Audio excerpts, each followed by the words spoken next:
नमस्कार, बहुत स्वागत है आप सभी का। और रविंद्र जी, एक बार फिर से मैं आपका स्वागत करना चाहूंगी। तो शुरुआत करूं मैं सवालों की, उससे पहले एक बार जोरदार तालियां आप लोग सभी बजा दीजिए।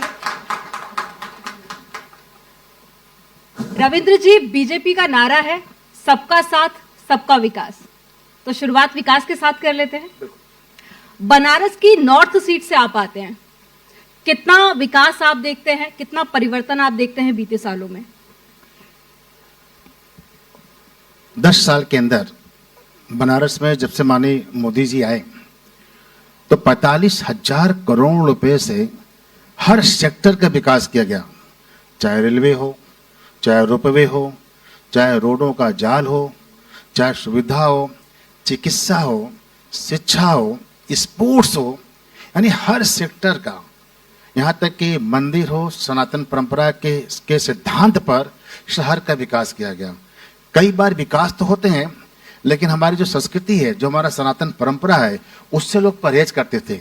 काशी के अंदर जो यात्री आते हैं वो जाते हैं विश्वनाथ मंदिर, वो खोजते हैं कि हमें रास्ता कहाँ है और रास्ते में जो आर्ट है, आर्टिज्म है, वो दिखाई पड़ना चाहिए। तो सनातन परंपरा के हिसाब से शहर का विकास किया जा रहा है। यह देश में पहली बार हो रहा है। इसके पहले क्या था, सनातन परंपरा हमारी संस्कृति लोग गुरेज करते थे और पश्चिमी कल्चर के हिसाब से यहाँ विकास काम होती थी। पहली बार हो रहा है। जिस शहर की जो पहचान है, हम उस पर काम कर रहे हैं।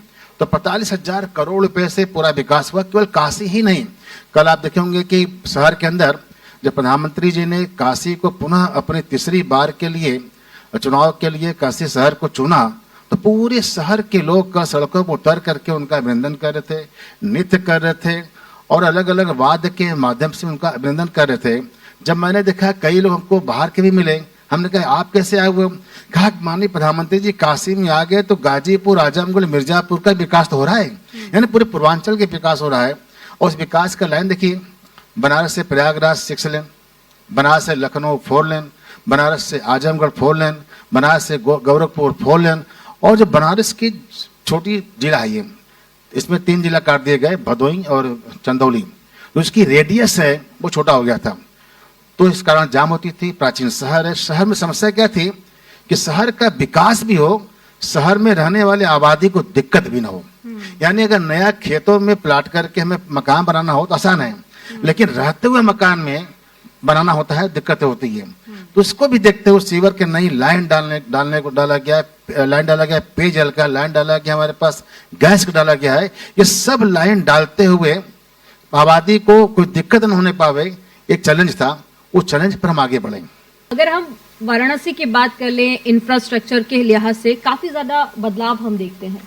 इसके पीछे की क्या प्लानिंग है, क्या रणनीति है?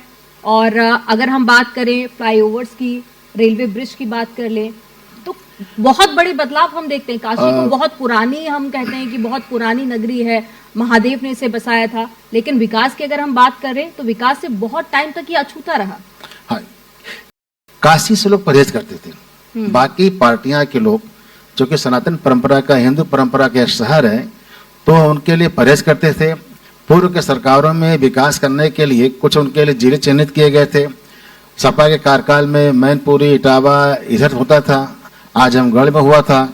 एक घटना है कि जब हम सब 12 विधायक थे और आजम खां जी उसमें मंत्री थे, उन्होंने कब्रिस्तानों के बाउंड्री के लिए पैसा दे रहे थे कि सभी उत्तर प्रदेश के कब्रिस्तान की बाउंड्री कर दिया जाए। मैंने उठा सदन में, हमने कहा है कब्रिस्तान की बाउंड्री कराई, अच्छी बात है, लेकिन काशी में मणिकंका घाट भी है, जरा वह भी सुंदर हो जाए। कब्रिस्तान सुंदर हो जाए अच्छी बात है, लेकिन मणिकंका घाट भी हमारा सुंदर हो जाए। मोक्ष की शहर है, हमने पूरा विषय रखा है, लेकिन उन्होंने एक पैसा दिया नहीं। अब मणिकंका का सुंदर बन रहा है, मणिकंका घाट बन रहा है, हरिश्चंद्र घाट बन रहा है, जो हमारी मोक्ष की शहर काशी की पहचान है। यहाँ ऐसा माना जाता है कि यहाँ के अंतिम संस्कार करने से सीधे मोक्ष मिलता है, ऐसा लोगों को विश्वास है। तो लोग आसपास के जनपद के लोग आते हैं यहाँ पर, लेकिन वहाँ पर व्यवस्था कुछ नहीं था। अब जैसे माननीय प्रधानमंत्री जी आए हैं, योगी जी आए हैं, इन लोगों ने मिल करके बहुत शानदार उसका विकास करने जा रहे हैं। प्रधानमंत्री नरेंद्र मोदी कहते हैं कि उनके दिल के बेहद करीब है काशी। हम देखते हैं कि अगर मुख्यमंत्री के दौरे की बात कर ले तो बैक टू बैक लगातार सबसे ज्यादा जो मुख्यमंत्री रहते हुए जिन्होंने वाराणसी का दौरा किया है वो मुख्यमंत्री योगी आदित्यनाथ है। आप यहाँ से विधायक हैं, क्या आप इसको किसी प्रेशर की तरह लेते हैं या फिर इसका फायदा होता है? फायदा होता है। फायदा। जब जब माननीय मुख्यमंत्री जी काशी आते हैं, मैं मुख्यमंत्री जी का एक क्षेत्र विधानसभा अगर गोरखपुर है, उनका पीठ गोरखपुर है, तो काशी विश्वनाथ जी भी उनका पीठ है। महाराज जी हम देखें कि जब जब गोरखपुर जाएंगे तब तब काशी आते हैं, बाबा का दर्शन करेंगे, विकास की समीक्षा करेंगे। आज उनकी विकास का समीक्षा कारण से जो विकास की गति है वो काफी तेजी से है। उन्हें क्या होता है कि पैसा तो आ गया, फंड तो आ गया, फंड आने के बाद समीक्षा के अभाव में उसकी गति धीमी होती थी। लेकिन मुख्यमंत्री जब यहाँ आते हैं तो प्रधानमंत्री जी के निर्देश के अनुपालन में सारे विकास कामों की समीक्षा लेते हैं, थोड़ा कभी कभी अधिकारियों को टाइट भी करते हैं, वार्निंग भी देते हैं। तो इस कारण से बहुत तेजी से गति पा रहे हैं लोग। आपने भी जाम का जिक्र किया, जाम की समस्या। अगर बीते कई सालों का हम रिकॉर्ड उठाकर देखें तो अब जाम की समस्या काफी ज्यादा कम होती है, लेकिन अभी भी है।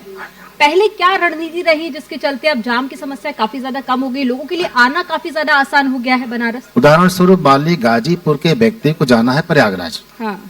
तो वह शहर के से होकर जाता था, शहर में आके जाए। किसी बिहार के आदमी को जाना है जौनपुर, तो भी शहर के मध्य से होकर जाए, ट्रक भी बसें भी। इनके पास कोई बाईपास नहीं था। अब जो रिंग रोड बना दिया गया 39 किलोमीटर का, उस रिंग रोड से अगर गाजीपुर को जाना है प्रयागराज तो बाहर निकल, शहर में आएगा नहीं। अगर जाना है बिहार वाले को जौनपुर जाना है तो शहर नहीं आएगा, बाहर निकल जाए रिंग रोड से। तो रिंग रोड के बना देने से क्या हुआ कि शहर में जाम, जो भारी वाहन थी वह नहीं आ रही है। अभी भी शहर के अंदर कुछ हमारे चौक है, गोदुलिया है, जो मोहल्ले हैं, हम इनको पूरी तरह से तोड़ करके चौड़ा कर दे, ठीक नहीं है। गलियों का शहर है, वो हमारी हेरिटेज है, वह भी बनी रहे।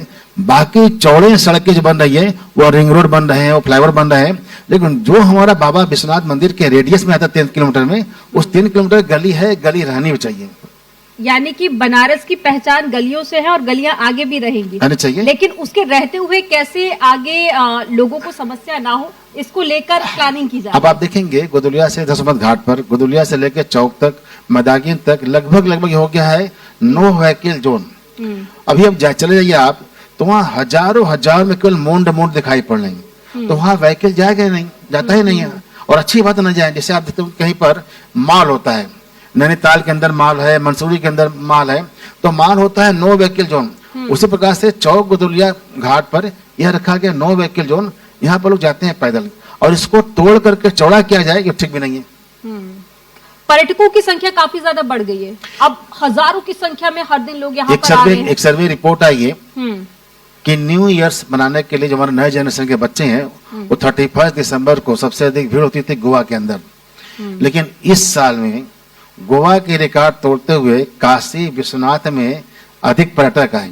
यानी नए जनरेशन के लोग भी 1 जनवरी को बाबा का आशीर्वाद लेना है, यह मानता वाले लोग वहां पर बाबा के मंदिर पर आए और गोवा के रिकॉर्ड को तोड़ करके सबसे अधिक टूरिस्ट यहाँ पर काशी में आए।